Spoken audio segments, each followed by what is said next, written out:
kung pangit tong paa, mag-shoes ka na lang sa nakakain.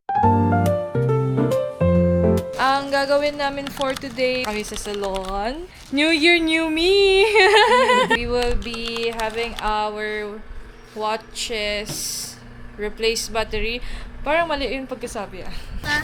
Okay. Ay, open sila. Yeah.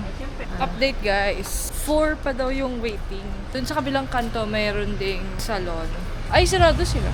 Okay, last na to na salon. Pag wala na, di wala na. Hindi na kami gusto. Kung wala ang foot spa, kung pangit tong paa, mag-shoes ka na lang. Third location.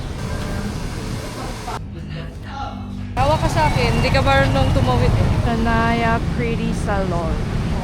Fourth location na to guys. Wala guys. Sa ano?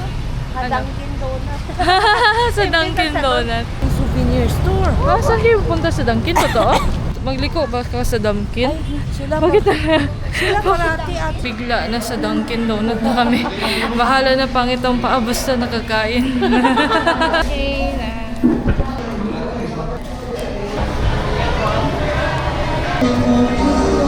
Dito na kami sa PCC department store. We're here for our watch. Pero parang it's looking like yung errands namin for today. Wait lang, baka ending kakain na naman kami. Pakisabi, ano daw sabi? May technician ba? wala daw. Absent.